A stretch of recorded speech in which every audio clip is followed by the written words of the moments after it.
چنانچہ ایک واقعہ میں نے کسی عالم سے سنا ہے، خود کتاب میں نہیں پڑھا، چونکہ متعلقہ ہے تو میں آپ کی خدمت میں بتا دیتا ہوں۔ ایک بزرگ تھے، ان کے پاس ایک بندہ آیا، اس نے آ کے کہا جی میں بہت غریب ہوں۔ انہوں نے فرمایا پلاؤ کھایا کرو۔ وہ بندہ چلا گیا اور اس نے پلاؤ بنا کے کھانا شروع کر دیا۔ کچھ عرصے بعد دوسرا بندہ آیا،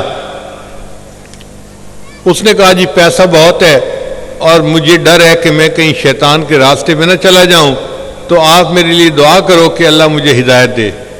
ان کا ایسا کرو پلاؤ کھایا کرو۔ اب ان کا خادم یہ دونوں باتیں سن رہا تھا، اس نے کہا حضرت یہ کیا بات ہوئی، غریب آیا تو پلاؤ کھاؤ اور امیر آیا تو پلاؤ کھاؤ؟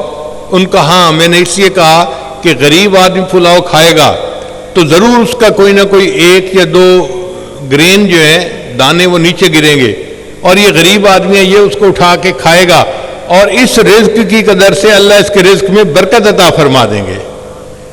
اور امیر آدمی بھی پلاؤ کھائے گا اور اس کی اگر دو چار دانے نیچے گر گئے وہ پرواہ ہی نہیں کرے گا۔ جب وہ پرواہ نہیں کرے گا تو رزق کی ناقدری کی وجہ سے اللہ اس کے رزق کو کم کر دیں گے۔ تو نسخہ ایک ہی تھا، ایک کا رزق کم ہو رہا ہے اور ایک کا رزق زیادہ ہو رہا ہے۔ آج کل کی دعوتوں اور شادیوں میں رزق کی کس قدر بے قدری ہوتی ہے وہ ہم سب جانتے ہیں۔ پھر ایک تیسری بات کہ جب اللہ نے ہمیں نعمتیں دی ہیں، ہمیں چاہیے کہ ہم اس کے بدلے میں اعمال صالحہ کریں، بھاگ بھاگ کے نیکی کریں۔ ایک بزرگ تھے، وہ رات بھر اللہ کی عبادت کرتے تھے، تو بیوی نے پوچھا کہ آپ رات کو آرام نہیں کرتے، ساری رات عبادت میں گزار دیتے ہیں؟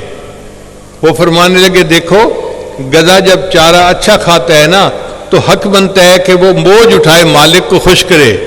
میں پیٹ بھر کے دن میں 2 دفعہ کھانا کھاتا ہوں، میرا حق بنتا ہے کہ میں اپنے مالک کو رات جاگ کر خوش کروں۔ کبھی ہم نے اس انداز سے سوچا؟ ہمیں تو اللہ ایک دن میں 3 دفعہ کھلاتے ہیں اور پیٹ بھر بھر کے کھلاتے ہیں، اور ہم اللہ کی نعمت کا شکر ادا کرنا بھول جاتے ہیں۔ اللہ تعالیٰ نے قرآن مجید میں گھوڑے کی قسمیں کھائی ہیں، حالانکہ گھوڑا ایک جاندار ہے، مگر اس گھوڑے کے اندر وفا ہے۔ جب اس کے اوپر مجاہد بیٹھ کر دشمن کے مقابلے میں آتا ہے نا تو گھوڑا پھر دشمن کے تیر تلوار سے نہیں ڈرتا، یہ مالک کی منشا کو پہچانتا ہے کہ میرا مالک چاہتا ہے میں آگے بڑھوں، پھر یہ بھاگتا ہے دشمن کی طرف۔ سامنے سے تیروں کی بارش ہو رہی ہوتی ہے، تلواروں کے زخم لگ رہے ہوتے ہیں، نیزے چبھ رہے ہوتے ہیں، گھوڑا اپنے زخموں کی بالکل پرواہ نہیں کرتا اور مجاہد کو لے کے دشمن کی صفوں کو چیرتا ہوا آگے نکل جاتا ہے۔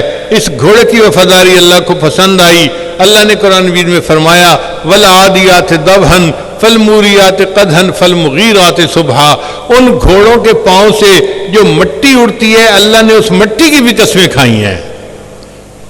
اب اگر ایک وفادار گھوڑے کے پاؤں سے اڑتی ہوئی مٹی کی اللہ قسمیں کھا رہا ہے تو اگر کوئی وفادار بندہ ہوگا جو اللہ کی نعمتوں پر اللہ کی عبادت کرتا ہو، اللہ کو وہ بندہ کتنا پیارا لگتا ہوگا۔